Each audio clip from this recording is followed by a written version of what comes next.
this injury is not gonna be the thing that takes me out, and I want to come back with a body that I'm able to use not just for dancing, but also like a functional body as a normal human being, right? Because like I don't want any double hip replacement down the road. And young dancers, you might hear it, but you don't hear this enough. Like when you're 20 and you don't warm up properly and it feels easy, it does come up to bite you in the butt later.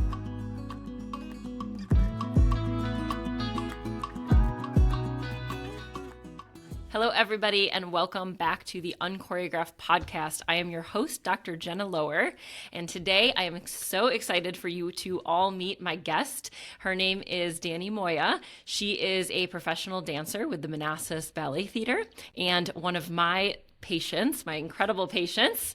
And I asked her to come on today to chat with us a little bit about the realities of being a professional dancer and dancing through injuries and dealing with injuries. How does she balance recovery and just staying healthy overall? So if you guys are dancers out there and are thinking of going this professional route and making this your career, I think this is going to be a really educational episode for you and just get some practical tips and tricks from one of the best.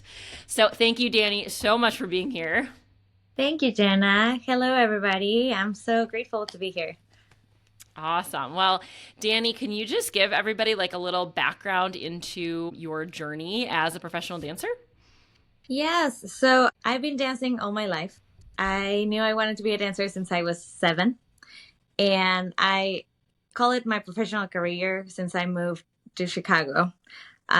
I went to Joffrey as a trainee, and I call that like the beginning of my professional career. And then I moved to Pittsburgh as a company member. That was my first professional job. And from there, I moved to Virginia to continue my career, where I currently continue to dance with Manassas Ballet Theater. Awesome. Yes. And that's how we met. Yes. And I was actually trying to think back. I don't even really remember how long ago it was that we first started working together. It's been a while. I think almost since I moved here. Yeah. Actually, because injuries. Yeah. So, when I moved here, I had an injury. I had a stress fracture in my spine. So I kind of like looked around and I was like, I'm gonna need a PT, because I had a PT, a very special advanced medicine in Pittsburgh, and I was very lucky to find a Pilates studio where I work now in Virginia. So I was going back and forward during my move through doing PT in Pittsburgh and doing Pilates here, and I was like, okay, I'm gonna be very chill in this new adventure in Virginia. I'm probably gonna retire. It's gonna be like the down of dancing, and but I'm gonna dance, right? So I'm gonna injure from this recovery from this injury, and I need to find someone here that can meet my needs for this, just in case I re-injure myself or something. So I think that's where we met. Yeah, that's crazy. Yeah, and I was going to say it's kind of cool to have seen you go through your journey sort of while you've been here, and some ups and downs with some different injuries that have happened. Yes.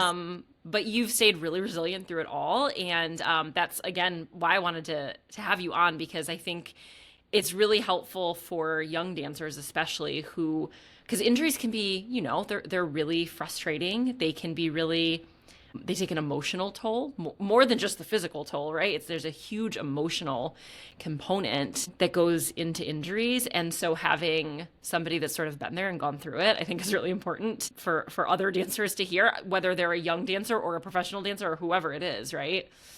Absolutely. I think the biggest mental thing is, am I ever going to dance again?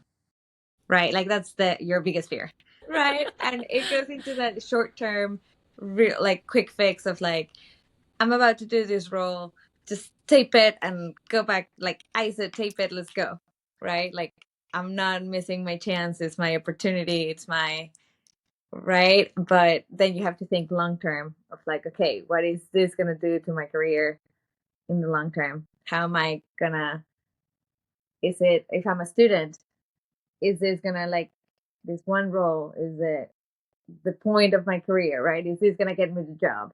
If I'm a professional, is this gonna like make me lose my job? Is this gonna backtrack my whole career? Is this gonna like, what is it gonna take? Okay.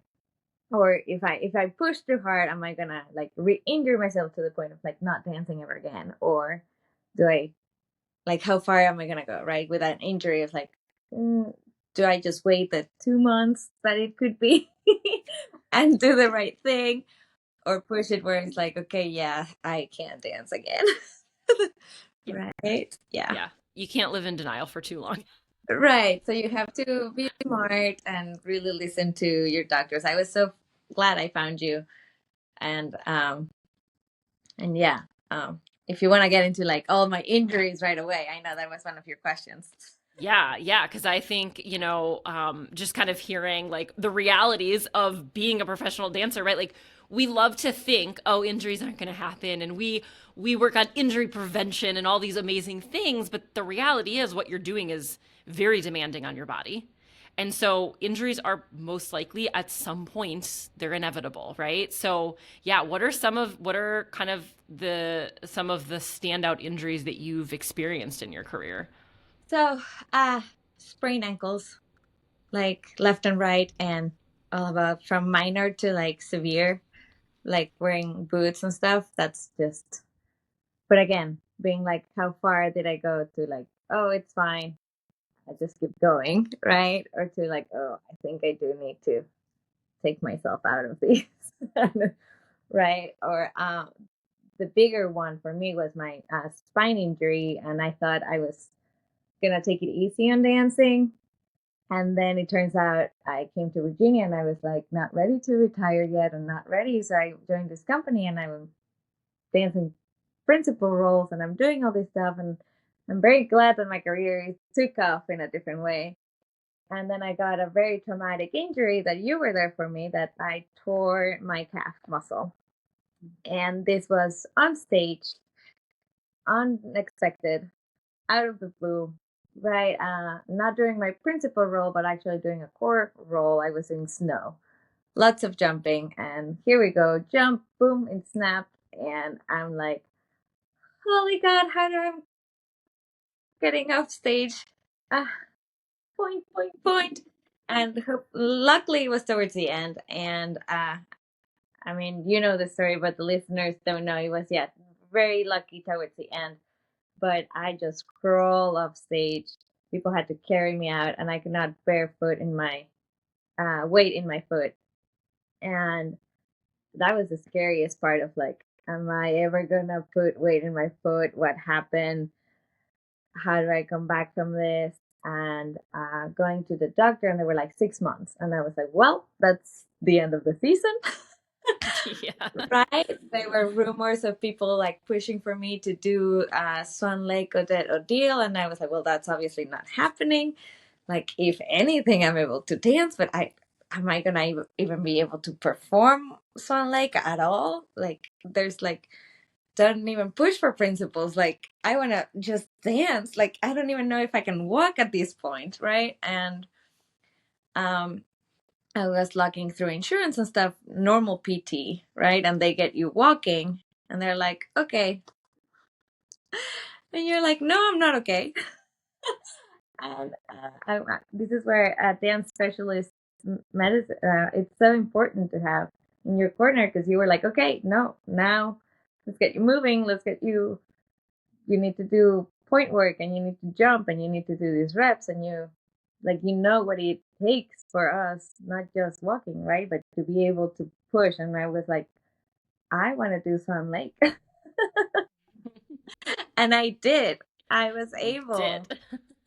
to perform Big Swans in Swan Lake after my injury in December, and I performed in May. So I think the biggest mental challenge for this was, well, first acceptance that it happened, right? And that uh, you have to be okay. Well, it happened. I can walk. Now what can I do? Listen to every doctor, right? Okay, don't put weight on it, eat healthy, do what you need to do. But then also, you were like, okay, well, the doctor told you not to put weight on it, but I'm going to tell you to put weight on it and start moving it and do like the right way with moderation, right? Because you don't want to re injure too fast, too soon. And yeah, like you told me, no, you go to the gym and you do arm workouts and you go with a boot and do the bike. I was like, I can't do that. And I was like, yeah, blood flow. I was like, oh, I'm not a potato for like 6 months. Like, no, you get to the gym and you do your thing, right? Like, let's go. So, yeah, like, how bad do you want it, right? I was like, yeah, I want to be in Swan Lake in May. Let's go. So, I think that was a motivation. I think you bring up like this really good point too, that, you know, in the traditional model of physical therapy, healthcare, like so often um the advice that dancers are given is put this boot on it and then don't move it, don't dance for 6 months. And then, okay, so even if that is what the most beneficial thing would be, then they say, okay, take the boot off, you can go back to dance. And there's like no guidance as to, well, how do I like go from I just didn't put any weight on it for this long to all of a sudden you want me to just dance a full class again? And the scary part is I think a lot of dancers do that because that's what maybe their doctor has told them or something. But yeah, there's all these steps in between. There's so much that you can do, even if you do have to wear that boot, you know, for your injury, like you needed a boot um, for a period of time. But like what there's like a million other things you can do other than just sit and Right. watch.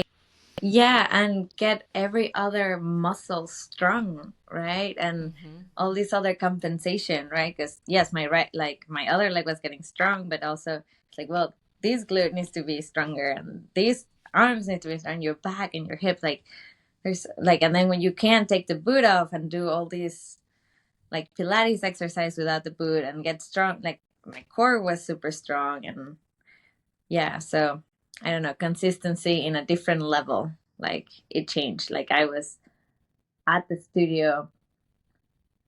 I don't know. It also opens a different channel of dancers to be able to communicate with. Like you need to be like advocacy, right? So Mm-hmm. you need to be able to, if you don't feel like you're getting what you need to be able to like speak up, right? Because the PT will be like, okay, you're done. And you're like, no, because I still can't point my foot where it used to go, right? Or it feels funky when I like try to push because I know what I need to do as a dancer, right? So you need to be able to tell that to your PT and your doctor. And if they don't get it, go find someone else. And in your job or your school, dance school, whatever, you need to be like, hey, I know you're about to cast this role, but by this time, I should be able to be doing this, right? So that there's that not fear of like, they're not gonna cast me and they're not, and you're trying to come back sooner and try to pretend that you're fine. It's like, no, I'm doing everything I can with my PT and my doctor, and they're telling me to do this. And you won't see me in the studio dancing, but you will see me in the other studio doing my PT exercises, right? And I'll be there. You'll see my face, right? And I'm still coming in, but I'm not still dancing. And yeah, I was wearing tennis shoes, and then they started rehearsing Big Sons, and I was just marking my upper body, right? And I did not put my point shoes in Swan Lake rehearsals until way later, and they knew I was gonna come back because they we had this communication and casting was up, and then eventually they were like, "Okay, you're sure?" I was like, "Yeah, we're fine. Like, I'm gonna be okay, but Yeah. I'm not gonna push it because I'm gonna be smarter, right?" Mm-hmm. Yeah, absolutely. Well, and I feel like what's also been interesting about sort of our journey together is that from you sort of rehabbing that injury, like now I am a part of your company backstage because I think, you know, just realizing, oh, wow, like there can be an entire team of people that help dancers. And so I love that I get to come backstage and help you guys now because there wasn't anybody there when you got hurt. Correct. Yeah. which is scary, and so many companies, it's becoming more normal, but so many companies don't have a team of people, and there's so many of us that want to be a part of that. So Yes. So it is important for athletes to have a team behind, right? Because all of these can happen in just split second. That funny, and it was just like, now what? And I remember people had to carry me to my car, and I was like, my dressing room is unpacked, and I can't put weight, and somebody has to help me get dressed, and yeah. I felt so useless. I was like in this shock, and I was like, somebody can.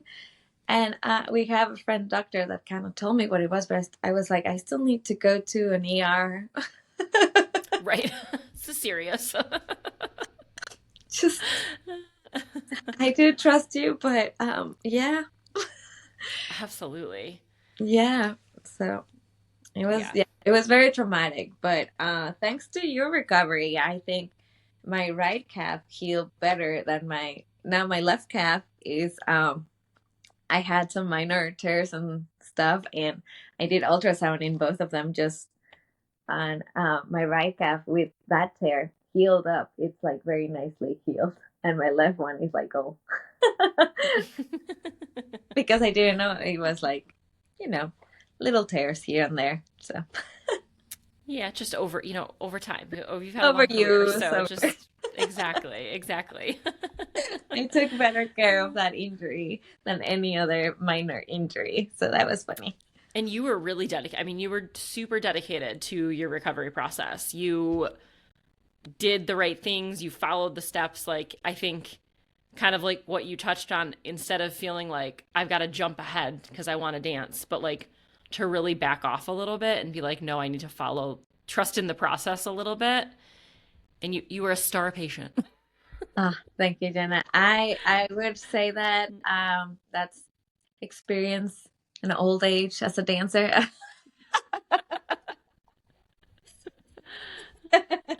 Back in the day when I was a student, I would have done all the wrong things, I think. And I probably did back in the day, like with my minor sprain ankles and all this stuff.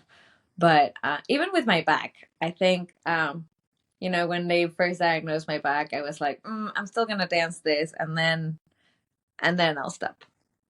And now it's like, well, okay, like I see my years as a dancer, kind of counted, or my moments. So I'm just trying to take the most of it. And I was like, all right, this injury is not going to be the thing that takes me out. And I want to come back with a body that I'm able to use, not just for dancing, but also like a functional body for as a normal human being, right? Because like I don't want any double hip replacement down the road. And young dancers, you might hear it, but you don't hear this enough. Like when you're 20 and you don't warm up properly and it feels easy,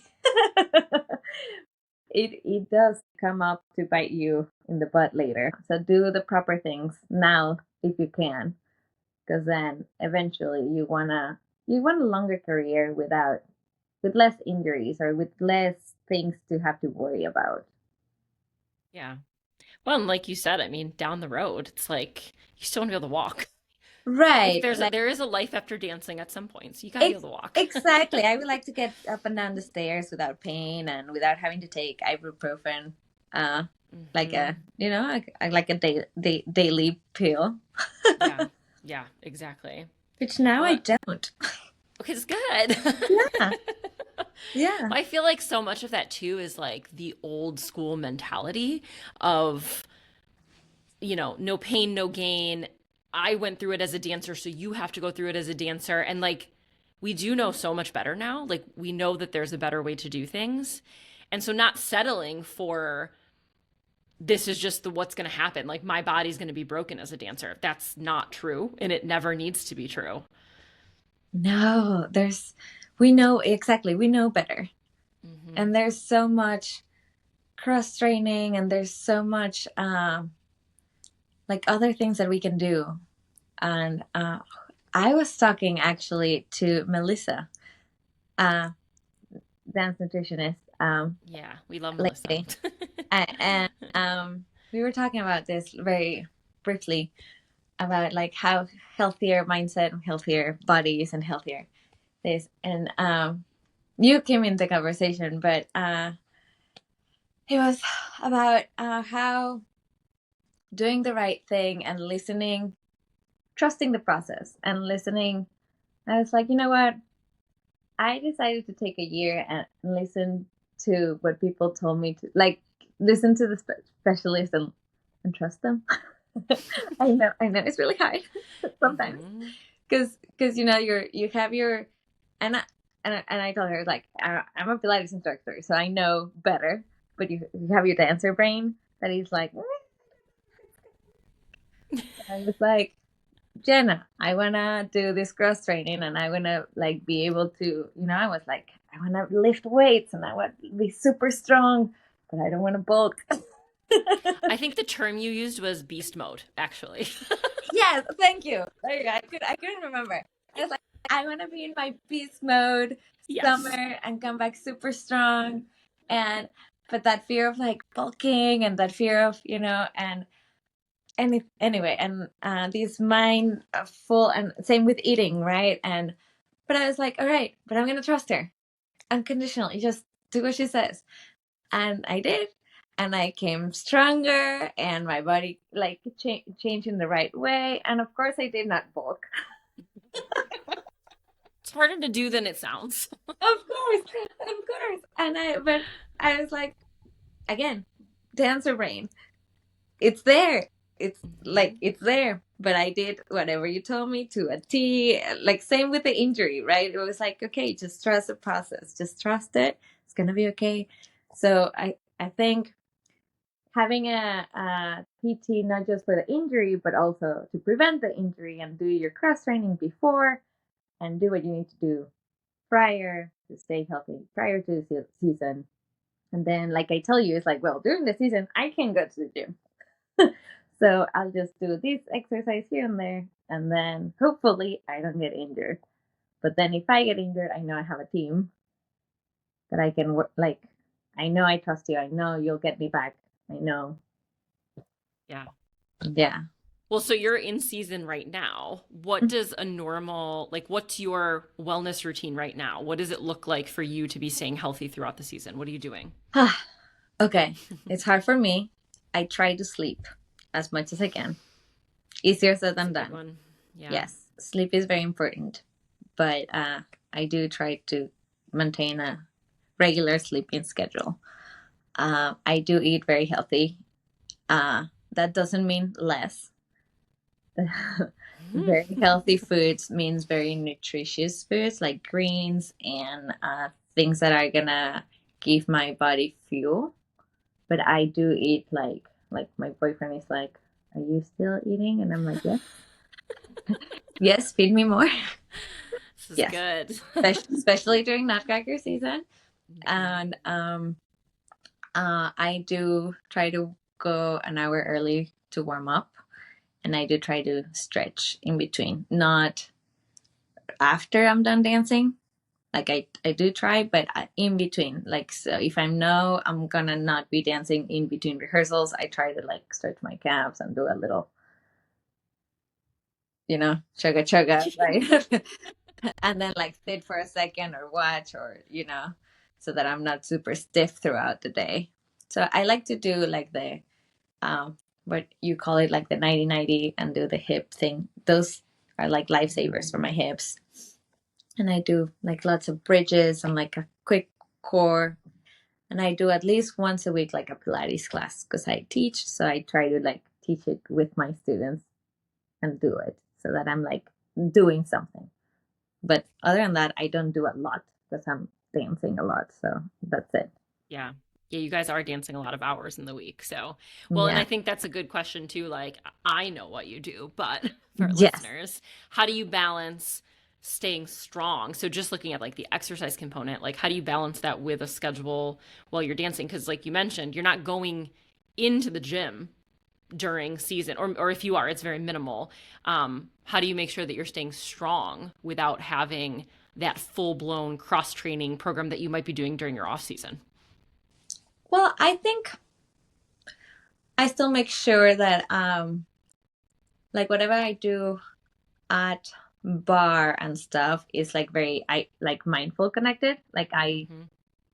I do listen to what the teachers want and stuff, but I do try to activate the right muscles right away. And like, but in between, I do like my glute engagements, or I do a couple more releves, to make sure my calves are very. We do a ton of releves or calf raises during, so I don't need to overdo, right? Because ballet Hmm. class gets you what 300 calf raises during one class At at least. least. So, yeah, but if I can, I do a couple extra more bridges for like, glutes or ab exercises, just that I do, and a couple push-ups here and there. So, Yeah. yeah, so that I feel like I'm doing something. Yeah. Well, I think one of the things that we had worked on too, and still do work on when we work together, is like incorporating some of those accessory things into your warm ups. And I Exactly. know that you do that because I see you backstage. Yes. So It's like an Instagram story of you doing your calf stuff, like all that stuff. Like, I feel like that's perfect that you've been able to like just take that and, oh, this is like, you've made that connection of, oh, this is going to warm me up for my yes. activities. And that's what I do. Exactly. That's what, when I say an hour before, I do all of those things to warm myself up for prior to class. And then Yeah. before after class, I do some of those things in a slower things to Hmm. cool down, and then that's it. Yeah. Yeah. No, that's Normal. perfect because we know our dancers don't love to warm up. So I'm glad to hear you say I that. know. Again, I used to be one of those that just run to the studio and go, but now I can't. So I have to take these old hips and my calves and my, yeah, it takes a longer time for my body to feel better. And when I don't have time, it's just, 1, 2, 3, but again, I incorporate like those into a plank so that it goes like core and arch, like, your heel raises and your, I'm trying to do like less time and a little more body parts. Hmm. Come late, and then it's like, okay, but I still try to warm up as much as I can my body before class so that I don't just go straight into plies. And it's just like, what's happening? Turn out. Yeah. And then you grip your hips, and your hip flexors are angry, and it's the wrong muscles working, firing. Hmm. I think once you figure out how good it feels when you do it properly, then it's way more evident when you don't do it properly. So it's almost like forces you to stay on track with things. Oh yeah, it hurts. It just feels wrong. Yeah.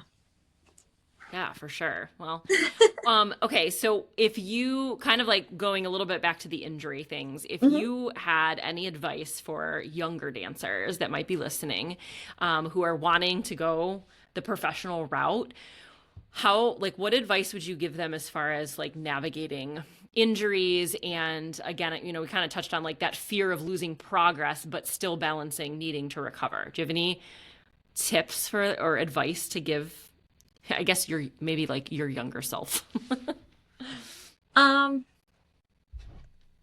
So, in other words, if you were to get injured and you have to step back a little bit, but you're still feeling like you're not gonna get better or whatever, um, I would say find like a Pilates studio, a Yeah. Pilates teacher, a Pilates studio, or even like a PT specialist that will give you these exercises, like um non weight bearing stuff and all this. And again, a lot of things are online available now. People can find them too, and you can find routines and like Pilates and stuff, mat exercises even available for that's really good for your core. And like core is not only like abs, that's not what I mean with core, right? It's just like glute and abs, and Mhm. so that whole chain, and that will still be giving keeping you like giving you progress as you come back, right? Yeah, Even I if think you that's a great idea because there's so much you can do. I mean, it is most of Pilates is non-weight bearing. Maybe if you're using springs or something on the reformer, but there's a lot you could be doing with Pilates and still make a lot of progress. yeah, like all this dynamic stretching. not just stretching, but dynamic. Mm-hmm. And if you feel like you are just sitting there because you have to watch rehearsal, mark your vertebra. Like, do your head full out, do your arms full out, and like try to engage your shoulder blades and do your vertebra as full out as you can, and do your choreography in your head. That Yeah. will help you too. Like, visualize yourself doing it as full out as possible. Mm. Even incorporate like your ribs, because that way you don't get stiff. I also Yeah. love, I don't know in Virginia, a good place for gyrotonics. Oh, yes. That's also a I great thing love to do. gyro. Yeah, gyrokinesis and gyrotonics. Recommend. That's also great. That brought me back from my back injury Mm-hmm. back in the day too. So, Yeah. Well, and this is probably a harder part to the question, but any advice for navigating the emotional component that goes along with the injuries? huh. Well, therapy does help. I'm not shy. I'm Yes. not shy to share that I do go to therapy, or I've been going to therapy in and off for many years. But even if you don't, having a friend to talk to, or just don't keep it to yourself. Like, it's always hard. Being injured, it's stressful. It's, for lack of a better word, it always sucks. Yeah, Yes, it it's does. horrible. It does. Nobody likes to be injured. Nobody likes to be in pain, and it's hard to stay in this loop. Well, it's easy to stay in this loop of negativity, right? It's hard to look at the positive side, but if you focus on something that's to work towards, like, how bad do you want to come back? How bad do you like something? But not don't look at the like 6 month goal, right? Because sometimes that can look so far away, and so far away it's like sometimes too depressing, right? So look for the like little goals. I remember coming back and seeing my turnout being like, right, and I think I have a little video of like, like, it's that little moment of like, will it ever come back? And it's like, it does come back. Your body will remember. You have to trust that your technique is still there, and it will remember. Like, keep doing your clamshells, keep doing it will remember. And it's more mind body connection. So if every time you do an exercise, even if you're not moving that part of your body, you're like thinking about that part of your body, it will come back. For sure. Absolutely. I think that's great advice. I really love too what you mentioned with the like just sharing it and talking about it because I do think a lot of times you feel very alone and isolated, Isolated, right? And yes. that's not just dancers, that's anybody with an injury, right? But especially with, I think artistic athletes who a lot of your identity is wrapped up in your art form. And so all of a sudden you can't do your art form. And that is really challenging. And so, like, talking to other people and realizing, like, oh, it's not just me. Yes, yes. A lot of us go through it. Find someone that has lived through that experience. Find someone that, how do they do it? How do they overcome the challenge? Yeah, talk about Yeah, it. It's the more you isolate, the worse it feels. So just find a distraction, find a hobby for the meantime, and it will that's go great faster. advice. That's great advice. Well, hopefully, people listening to this, if you are struggling with an injury, this will give you a little bit more feeling of you are not alone. That's for sure. Dani, if anybody wants to follow along with your journey, where can they find you? They can find me on Instagram at Moya Dani, Moyadani. Cool. Yeah. I'll link it in the show notes too if people want to follow along. But So, lots of behind the scenes stuff. I love it. yes. Thank you so much for being here. I really adore you and I loved this chat. I think that this is hopefully you gave, some dancers really good practical advice just navigating this whole injury thing. So thank you again. Thank you. No, thank you so much for inviting me. I love talking about my journey and dancing, and hope I get to inspire or help anybody in any way. Absolutely. I'm sure you have. Thank you guys for joining us on the Unchoreographed podcast, and we will see you next week.